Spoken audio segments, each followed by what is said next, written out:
Hello, Instagram world, and possibly YouTube world if you're watching this later on. I was going to teach some arm balances today. I was being the optimal word. Because as I sat here to prepare for the video, I recognized that my energy is a little low. I'm on my moon time. For those who don't speak woo-woo hippie, I'm on my period. So I want to honor that. That's kind of like my winter, my slowing down. And naturally, as a woman, our energy is a little lower at that time of the month. So I'm honoring that. And we're going to do hip stuff. Ugh. It sounds dirty. We're going to do hip stuff. Anyways, we are going to focus on the 4 quadrants of the hip. That's how I see the hips. So the hips are a socket, a ball and a ball socket, right? So like this is your femur, thigh bone. This is your acetabulum, your pelvis, right? So ball and socket go together. And so it's a joint that allows for rotation and then movement in all these different directions. So there's musculature and tissues all around that joint that allow for that innervation to happen, that movement to happen. So let's focus on all the different aspects, all the different movements and tissues that allow those movements. So front of the hips, back of the hips, inside of the hips, and outside of the hips. A lot of times people will ask for hip openers and they'll just kind of pat out here. And that's a great aspect of the hips, but that's only one of all the areas that have to do with hip mobility. So since I mentioned moon cycle, we're going to bring a little movement to that area because there's a little bit of stagnation. There's a lot of pent-up energy there for me right now around my sacrum and the hip joint in general. So if you'd like to join me, find a space where you can clear and sit and be with yourself. You may want to have some blocks nearby, yoga blocks, or something that will serve as a yoga block, some books, some pillows. So find what works for you. Coming to any comfortable seated position and rooting down into those beautiful hips. As you steady your breath and you pause long enough to be aware of your body, your breath, your thoughts, your energy. And through that awareness, we start to orchestrate the rhythms of what we feel, what we find. Orchestrate the rhythms of your breath. Steady inhale and exhale, rhythmic.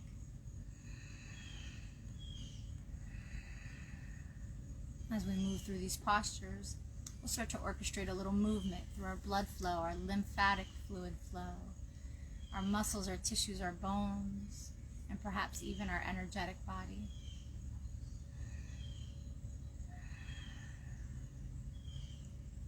I'm drawing some circles here. So imagine your hips here, your pelvis as a bowl. It's pretty much set up like that. And we're going to stir that bowl with your spine. So drawing circles out to the right, forward, to the left, and back. And start to circle around and move it. Or even wake up some of this energy at the base of your spine. All these nerve plexuses. Plexuses? Is that the word? Plexi? And circle the other direction. Hi all my friends, I see you guys popping up. Hello. And bringing it back to center. Coming forward to all fours into your tabletop position. And imagine your belly button can draw circles on the floor. Start to circle around in this direction. Lots of circles, especially when it comes to moon time. Circling the other direction. So maybe next week or the week after, I'll put out some arm balance videos for you guys. But for this week, we're honoring the slower time. Bring it back to center. Draw your knees wide, big toes to touch, hips to your heels, forehead towards the mat for your child's pose. Make it an active child's pose as you press into your hands and draw your hips back and breathe. If you guys are rewatching this as a recording, feel free to pause at any point if you want to stay in the poses a little longer. I'm going to try to make this video not too long. I tend to be a little gregarious, a little talkative, so I'm going to try to cut that out and let you guys breathe and listen to the wisdom of your body. And if your body's asking to stay a little longer, just pause the video and hang out. Inhale brings you up to all fours. Grab a hold of your blocks, your books, your pasta boxes, whatever you got, and bring them to a high setting. Right foot forward between your hands. Now walk your right foot a couple inches forward of your knee. See that? Foot a little forward of your knee. Shift your hips forward. So now we're getting into one of the quadrants of the hip. I'll go this way so you guys can see. This front quadrant here, our hip flexors. Ooh, I already feel a little pull. So walk your hands back so the torso gets tall. We're pulling the belly away from the thigh to create this length through the front of the hip. If you're one of my flexies, be mindful of the collapse, right?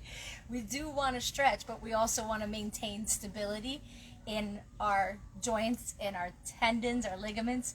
So you can have too much of a good thing. You can have too much yang, too much yin. So consider that we're still doing a little inner thigh squeeze, drawing the belly slightly in and up, lifting the pelvic floor. So it's an active stretch. I don't even mind a little pulsing. Kind of like that. Little pulsing, maybe connected with your breath, your inhales and your exhales.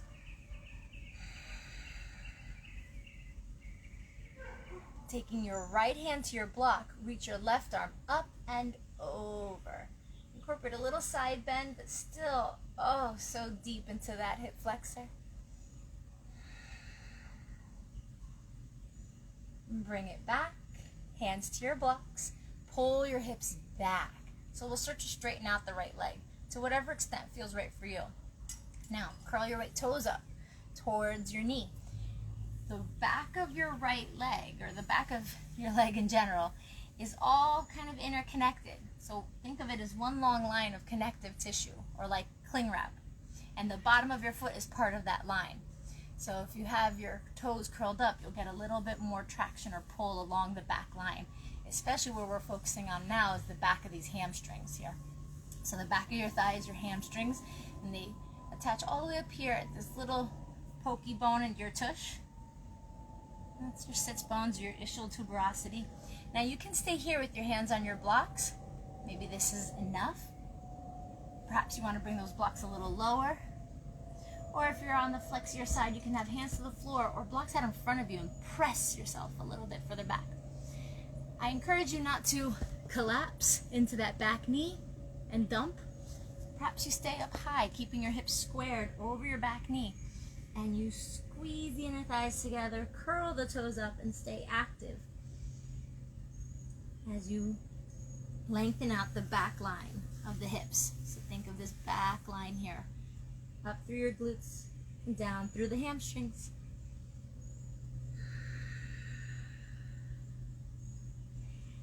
Releasing, bending your right knee, walk your right foot a little out to the right edge of your mat.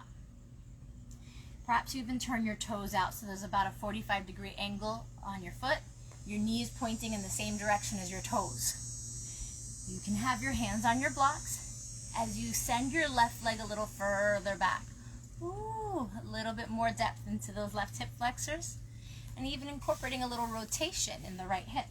So a lot of things all happening for us to be aware of, to keep our mind present to what we feel. Now you can stay up on your hands. You can bring your hands to the floor, or forearms to your block, or perhaps forearms to the floor. Again, more is not always better. If you're accustomed to always going super deep in all these poses, scooch and get on camera.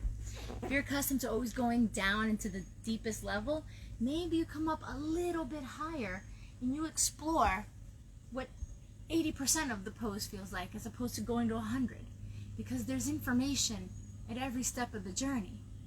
There's different muscle fibers that you skip right past and you go to the same spot all the time. So maybe just get curious about different parts of you. And we hang out here.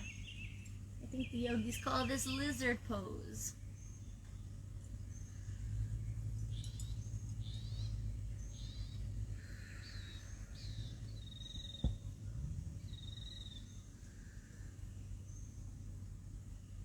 Now perhaps you want to stay here on your forearms, staying in the depth. Or if you are a little bit on the tighter side today, maybe you come up onto your hands. And you can incorporate a little quad stretch because one of your quadriceps is a hip flexor, so it'll still count as hip work. Bend the left knee, heel towards your tush. Perhaps you take your right hand behind you, reach for your foot. If it's out of your reach, you can use a towel or a strap, or just reach. That works too. It's the same intention. If you got a hold of your foot, squeeze your heel towards your bum. Press into that bottom hand, no dumping. We're lifting up. And a little twist of the spine, looking to the right.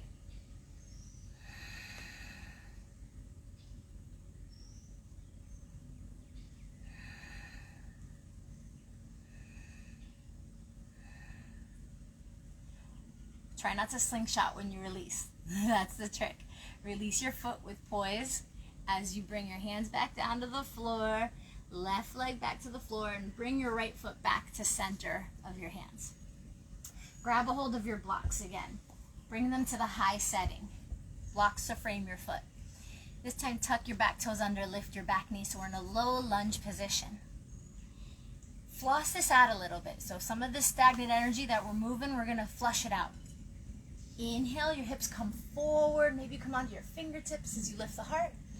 Exhale, your hips pull back, pressing into your blocks as you fold in. Inhale, hips forward, heart lifts. Exhale, hips fold back. Now, maybe even pick up those right toes. Floss it out. Inhaling and exhaling.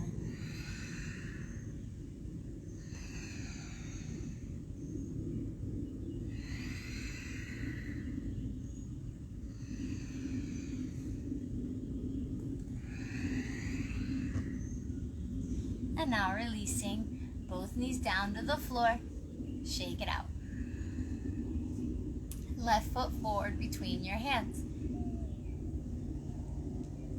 Walk your left foot a couple inches forward of your foot and then shift your knee forward over your ankle so that this right leg gets to do a half split. So you're doing a split, but you're just doing it one leg at a time, making it a little bit more accessible and a little bit more informative because you got to kind of pinpoint your focus. Walk your hands back so that your hands are by your thigh, your right thigh. Hands to your blocks, lifting your torso away from your thighs. Maybe a little movement here, inhaling and exhaling.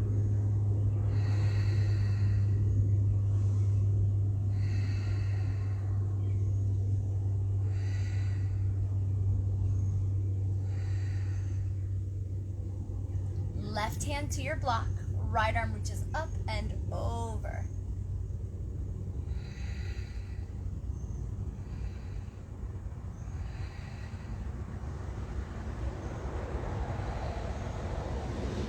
Releasing, hands to your blocks again. Pull your hips back and straighten out your front leg, your left leg. The toes will curl up. You can walk your hands forward, folding from your hips as opposed to folding from your back. So the intention is that you're working your belly towards your thigh, not your head towards your shin. Notice the difference. Head towards shin creates a rounded back. Belly towards thigh maintains a neutral spine or a flat back. So see if you can make your way down belly first, not head first.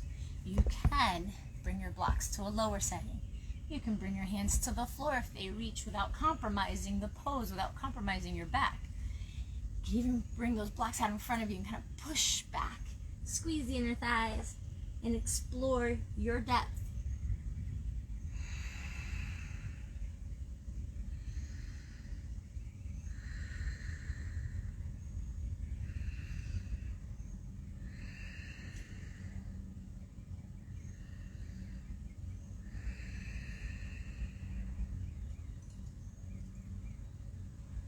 Soften your front knee. Walk your left foot over to the left side of your mat. All right? Turn your toes slightly out, 45 degrees. Knee points in the same direction as your toes. Hands are on the inside of your foot. Hands can be on blocks, especially if this is a little newer for you or a little bit on the tighter side. And send your right leg back. Lengthen it out. You can stay on your blocks or bring hands to the floor. Another popular one is forearms to the block. That's a nice juicy spot. Or forearms to the mat. So see what works for you and explore different options. Right? You don't have to do it the same way each day. You can explore different parts of you. Especially during different parts of your cycle, especially as women who go through a spring, a summer, a fall, a winter, right? Just like the moon waxes and wanes, so does our energy as it matches our ovulation or menstruation. So perhaps your yoga practice embodies that as well.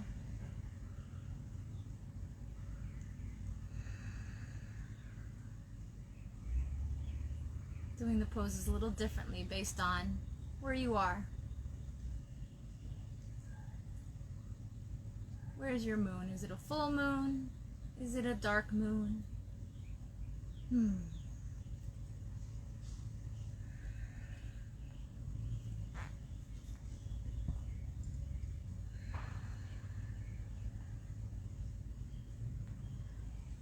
You can stay on your forearms for this next one if you'd like, or you can come up onto your hands.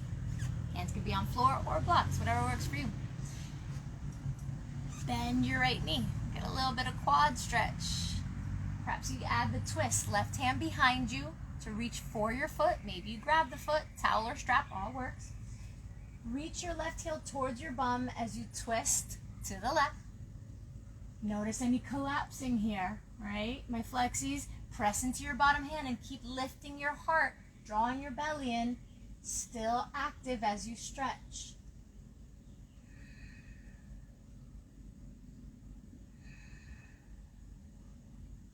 Without the slingshot, release your foot, hands to the floor, walk your left foot back in between your hands. Hands back to your blocks at the high setting. Tuck your right toes under, lift the right knee for that low lunge, and we'll floss it out. Come onto your fingertips as you inhale, heart lifts. Exhale, press into those blocks, send your hips back as you fold. Inhale, bring it forward and up. Exhale brings you back. Take a few at your own pace. Your breath is your guide. Your breath is the conductor.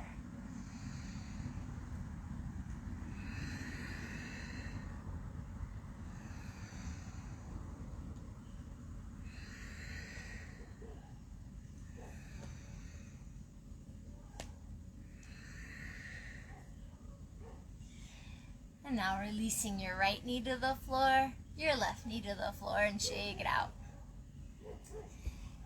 With your hands on the mat, draw circles behind you. So imagine you have a hula hoop around your hips. You're going to do kind of a hula hoop action. It's as though your tailbone is going to draw circles on the wall behind you. So circle it out. Circle the other direction.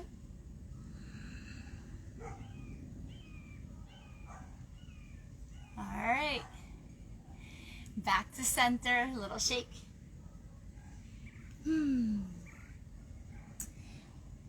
Crossing your shin. Actually, let's try this. Inner thighs, frog pose. Turn to one side on your mat. Turn either left or right so that you can come long ways on your mat. You'll want to make sure your knees have cushion for this. Let your knees spread a little wider and turn your toes out, facing the same direction as your knees. Make a pillow for your head with your hands, forearms on the mat. And as you lay your head down on your hands, you can spread the knees a little wider and a little wider. So in essence, we're doing a goddess pose. It's a 90-degree bend in the legs. Your hips are not high and they're not low. They're in line with your knees. See that? 90 degrees, the best you can. Little by little, if you want to go deeper, you don't come forward or backwards, you go out left and right with your legs to go deeper, as we're accessing a little length here in the groin and these adductor, these inner thigh muscles. So still counting these as hip openers because these guys connect to our pelvis.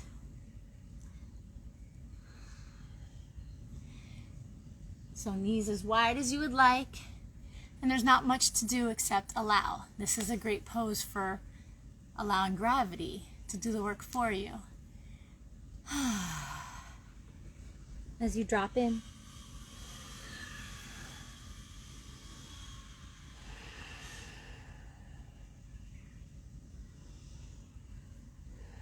If you guys see behind me, see those two plants behind me? One I call Day Queen, the other next to her I call Night Queen. So it kind of goes in line with what we're talking about today, our seasons. I'm going to talk a little bit now to distract you because this isn't always the most fun pose for everyone. And we're going to hang out here for a minute because we don't do enough of this in life. So Day Queen and Night Queen balance each other out, and they remind me of my seasons, my day, my night, my times for being energetic, my times for productivity and creativity, and then my times for rest, for settling down, for renewing and restoring. And they're equally beautiful and important, and they support each other.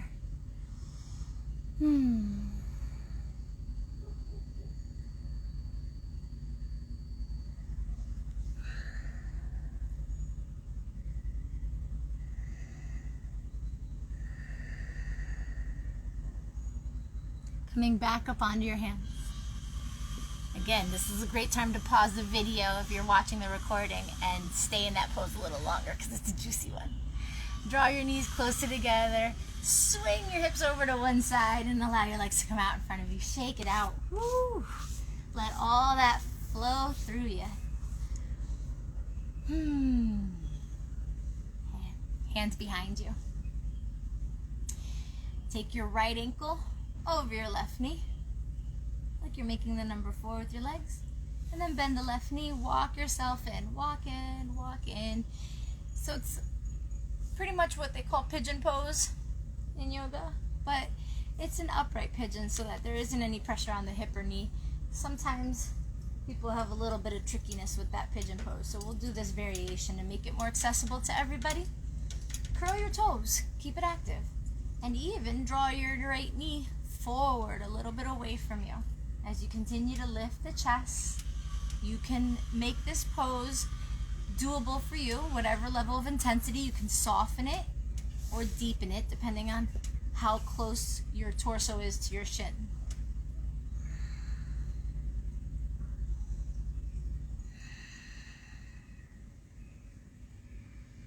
Adding a little twist, right hand to your foot, inhale, get tall, and exhale, twist to the left.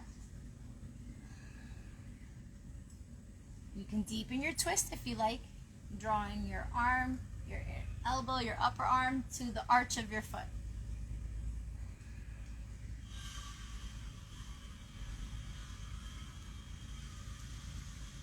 Releasing your hands to the floor, walk your left foot over to the right side of your mat. Drop your legs. First option, right shin goes in front of your left leg. Second option, a little bit deeper, right shin goes on top of left leg, so as though you're stacking ankles and knees. If you notice that your knee, in either of those options, if your knee is very high up, perhaps you consider putting a pillow or a block under that knee to give it support, so that's not floating in the air and overstretching the outer knee. Keep those toes curling towards your knees, staying active in the pose, hands to your inner thighs, spin them out. And maybe a couple circles here, to the right, forward, to the left, and back. Circle around a few times.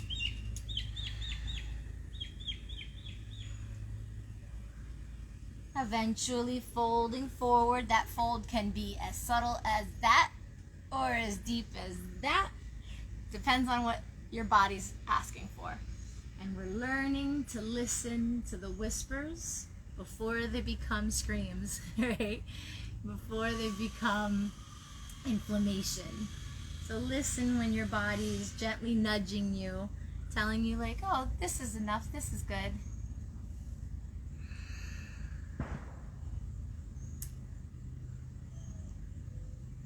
And for many years, I was very disconnected from my body, especially the hips. I had a hard time listening to them. So I learned to listen to my breath first.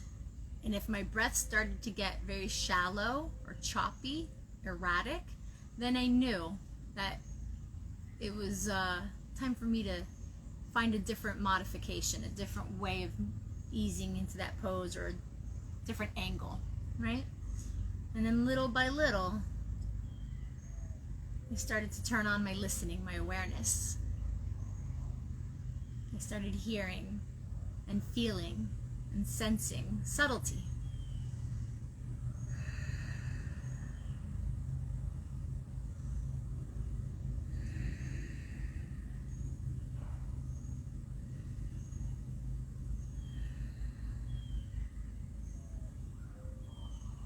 Coming back up, take your hands behind you. This time perhaps you have your fingers facing forward. Bring your left foot back to the floor. Perhaps your right ankle is still on your knee. Pressing into your hands, pressing into your left foot, lift your hips, lift your chest. Maybe you allow that right knee to be a little heavy towards the floor. And if your neck is okay with it, drop your head back. And then release. Release your legs, release your arms, shake out your wrists, shake out your legs. All right, so that little sequence got us a little bit more into the outer hip, right? As opposed to that frog pose we did a moment before, inner thigh and hip. So we're just moving to all the different quadrants. Left ankle over your right knee. Hands behind you. Bend the right knee. Walk yourself in. Find your level of, comfort's not the right word because it's probably not the most comfortable for some of you, but find your level of intensity, what you're looking to feel right now in this moment. Curl the toes, draw the left knee forward, shoulders back, and breathe.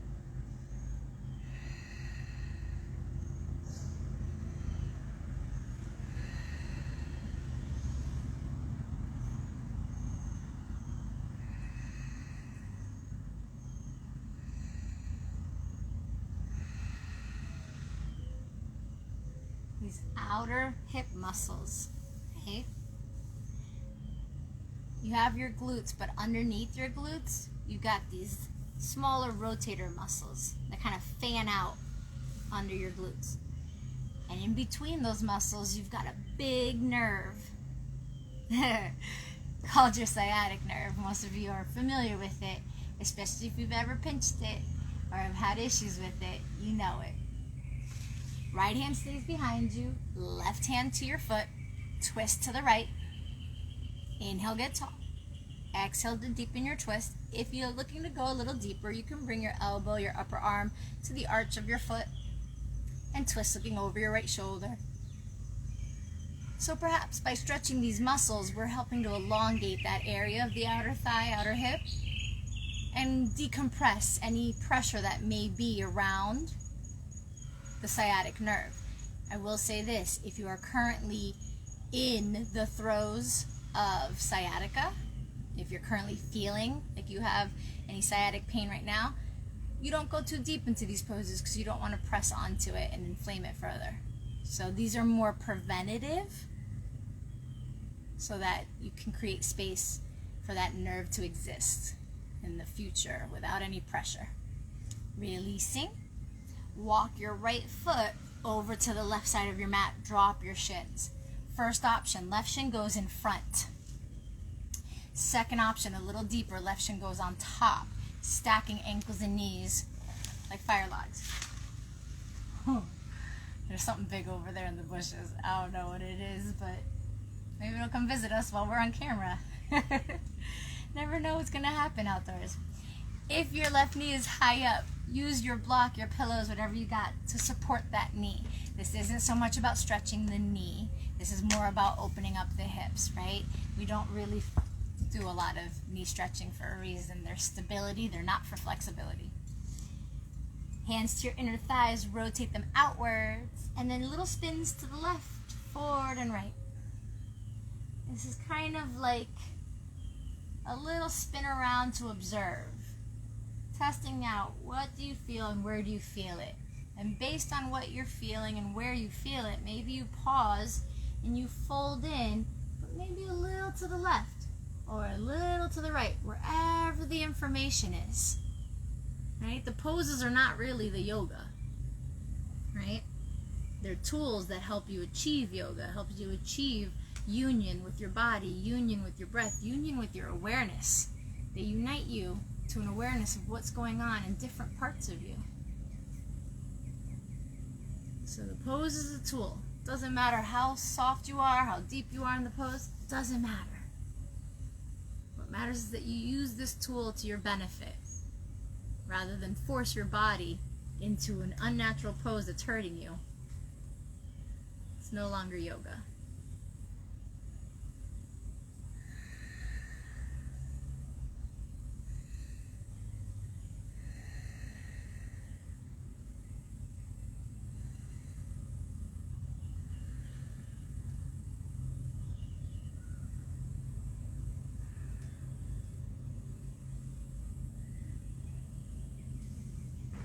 Bring it up. Hands behind you with your fingers turned forward. Hands are about 5 or 6 inches behind you. Bring your right foot flat to the floor, left ankle still on your knee. This is a reverse table, one-legged. Why not? Let's try it out. Press into your press into your hands, press into your right foot, lift your hips. Let the left knee be heavy towards the floor. As you lift your chest, look up or drop your head back if your neck is okay with that.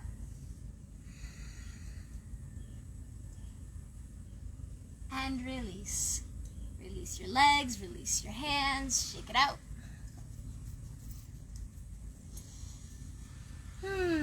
Bring your feet together, knees out.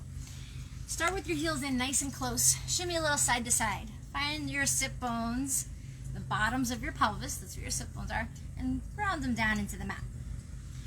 Taking your right hand to your right thigh, not so much the knee, right? We're mindful to not push on the inside of our knee. You're on the meaty part of your thigh. Left hand behind you.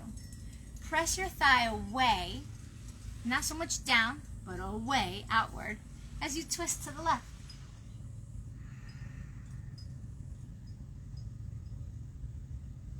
And switch. Press your left hand to your left thigh, right hand away. We're lengthening out these adductor muscles again, these inner thigh muscles and groin muscles. Lengthen them out as you twist to the right.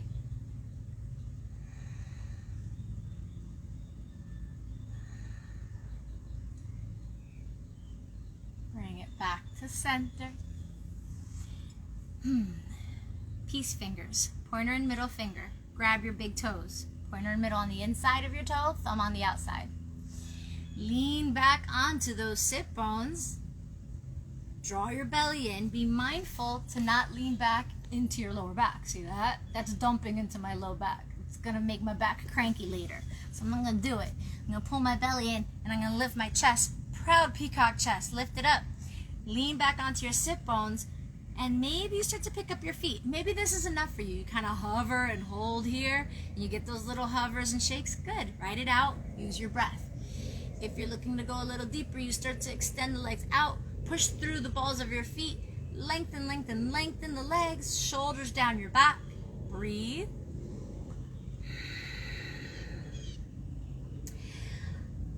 Press your heels out. Right? So instead of the balls of your feet, now your heels come out to engage your calves. Right? So we're going to get those calves to lengthen out, actually, and puff out a little so that the calves catch us as we slowly bring our feet to the floor. Calves first, then heels, then maybe your torso. You can stay holding your big toes. You can bring your hands out in front of you. You can bring forearms to block, head to block, whatever tickles your pickle. Do you. Fold in. Toes point up, knees point up. You can have a slight bend in the knees as you press your heels down, even rotate those legs back. Explore the different options.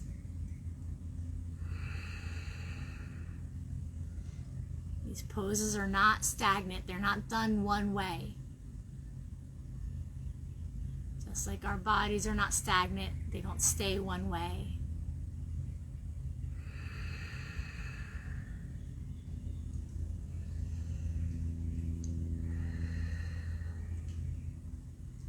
Bring it back up. Hands under your knees. Bring your feet back together. This time, instead of your heels being close to the groin, bring your heels out in front of you.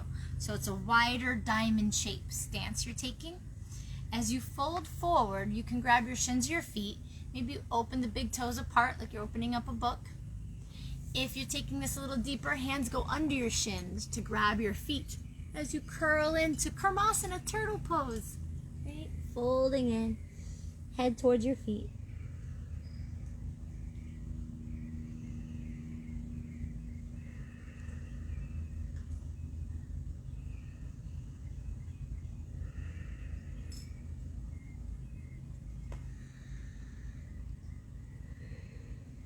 Bring it all the way back up.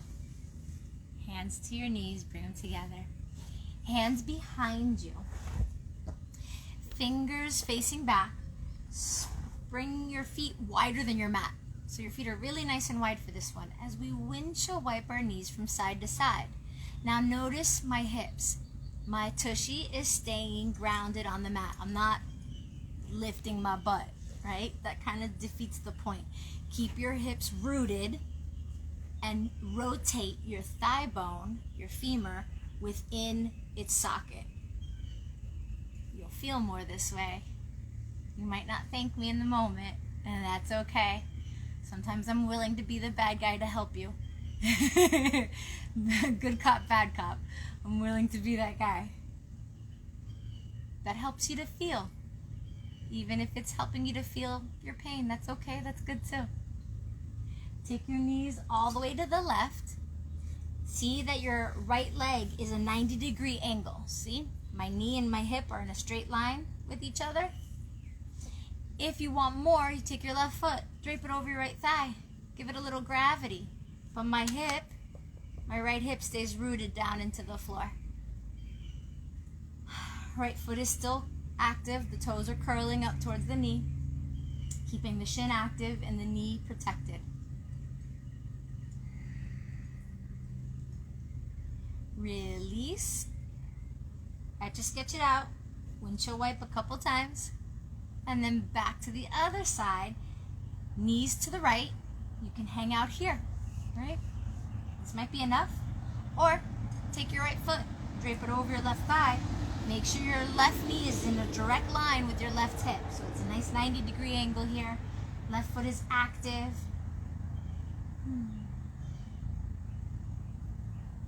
Dirty feet. I yell at my dogs for their dirty feet, but I'm the worst culprit in my house.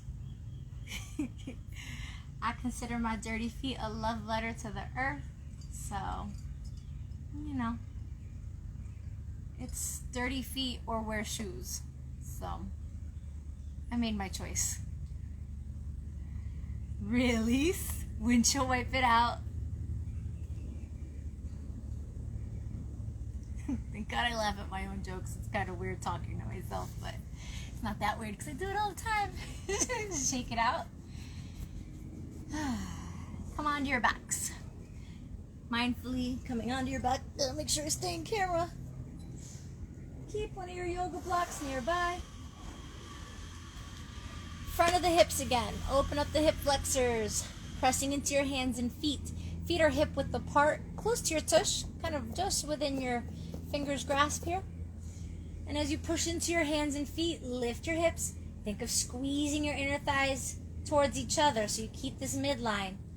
As you lift, lift, lift. Maybe you can scoop your shoulders under. You can grab your mat. You can bend the elbows and press into your arms and lift a little higher. Or clasp hands. Slowly releasing your upper back first. Then your middle back. then your lower back. Tailbone's the last thing to come down. This time, grab your yoga block, your pillows, your books, whatever you got. Lift your hips and put your yoga block under your hips. Now you can put it at whatever setting works for you. I'm going to go for the lower setting today. And settle into that. You can stay here with your knees bent. You can explore straightening out your legs, maybe one at a time, maybe both. And you get this nice lengthening of the front of your hips. So if you do a lot of this, a lot of sitting, like at a desk, in a car, see how that creates a hinge in your hips, this 90-degree hinge? I'm not saying it's a bad thing, but when you do that a lot, that creates a certain pattern in your body, a certain tightness in the front of the hips. That correlates with lower back tightness because those hip flexors, the main one, starts at your lower back. So, what if you do this a lot? If you do a lot of this, give yourself some time to do the opposite, right? Summer, winter, yin, yang, opposites, balance each other out. So this is the opposite of sitting. This is opening the front of those hips instead of hinging them. And give yourself time here. This is another good time to pause and hang out for a few extra breaths.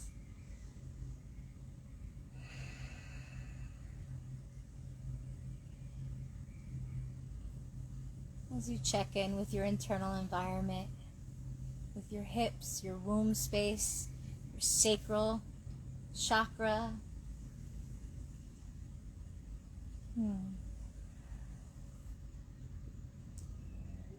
Walking your feet back in, hands down by your hips, push down into your hands and feet, take out that block, and again, slowly roll down to the mat. Take your time.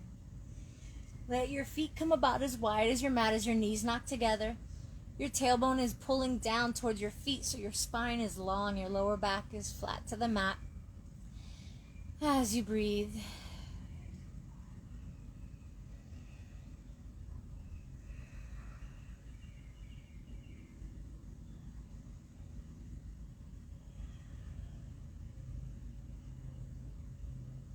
lift your legs straight up into the air. Feet are flat like you're standing on the ceiling. Let the heaviness of your legs draw down into your hips. Bending your knees about 90 degrees again so that your feet are over your knees. And you can reach for either your shins or perhaps you grab a hold of your feet as you pull your knees down towards the outsides of your torso. Happy baby. Notice if your butt is lifting way up off the floor. Perhaps you can create this intention of pressing your lower back, your sacrum, down into the floor as best you can while you pull your knees down. Now, those two things don't always happen at the same time. I get that. There's a little bit of a teeter-totter effect, right? But let the intention be to stay grounded in your lower back and then allow these knees to pull down. Perhaps even swaying side to side. This is a great pose for when you're moving through your moon phase of your cycle. Just saying. It's nice to kind of open and release some of the areas here that tend to cramp or constrict. Maybe the reason we cramp in that area is because we tend to be like seated and congested and constricted in that area. So when you do nice open poses like this, you kind of release that pressure and you let it all flow. If you'd like, you could even play with straightening out the legs to whatever degree works for you.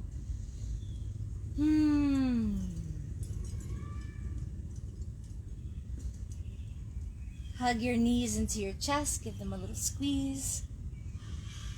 Take your knees to the left as your right arm draws out to the right. Maybe a little shimmy to get your hips stacked one over the other.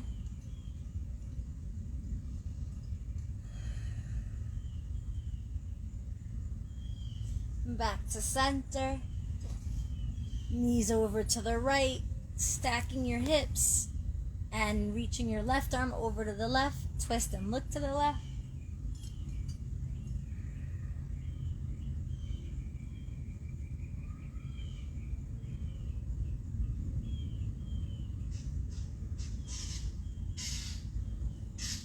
Back to center, hugging your knees into your chest.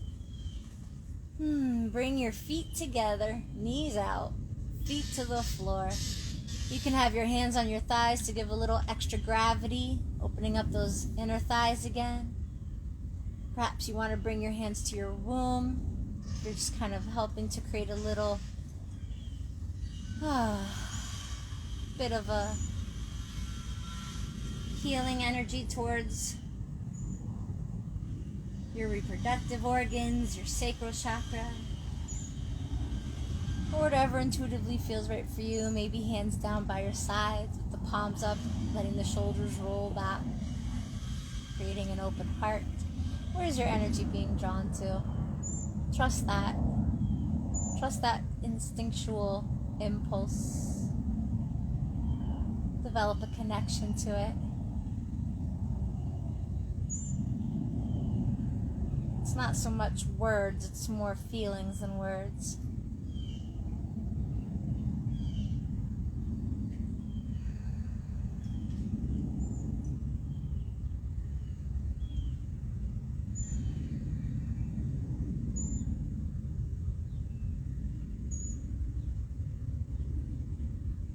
Drawing your knees together, hug your knees into your chest. Nose towards your knees, take a deep inhale. Exhale out the mouth as you let everything drop to the mat. And you lay here as long as you like. Give yourself time to receive the benefits of your flow. To allow energy to move through those areas that you've decompressed, released, opened.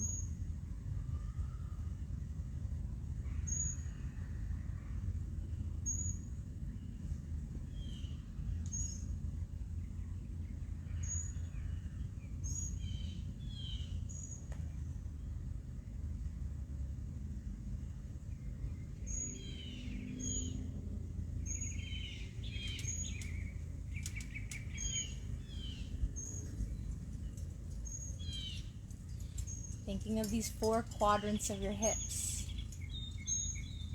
Maybe even considering them like the 4 seasons.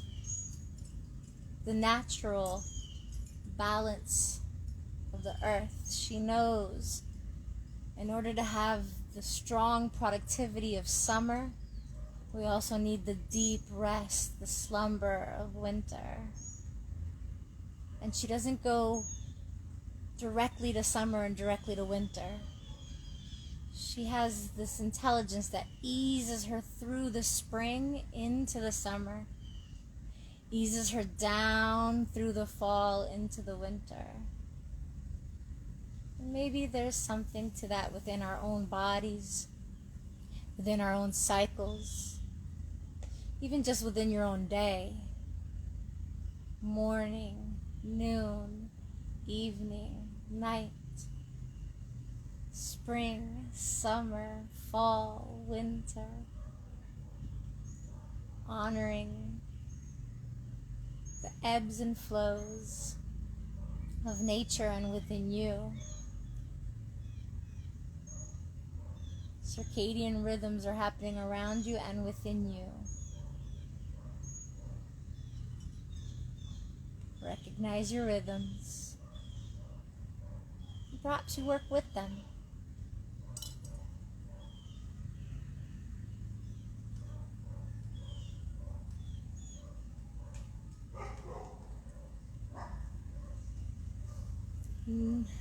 Bringing your awareness to your breath as you feel the rise and fall of your belly.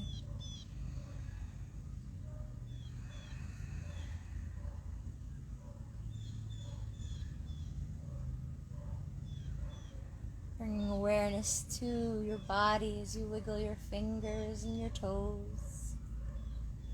Circle your wrists and your ankles. Inhale to reach your arms overhead. Exhaling out the mouth. Draw your knees into your chest. Give them a squeeze as you rock from side to side. Eventually rocking to either side and hanging out here for a moment in this fetal position. The first yoga pose we ever did when we were inside of our mother's womb.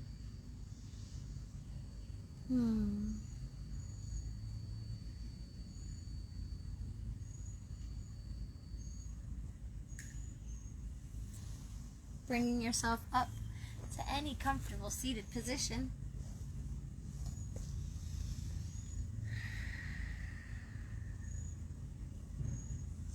And with your hands at your heart center, bow your head and thank yourself for igniting the light within you. May you in turn be a source of light for others. Namaste.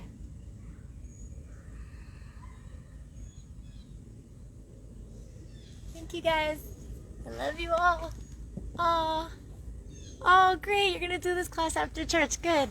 Thank you guys so much for joining. I love you. I'll see you when I see you.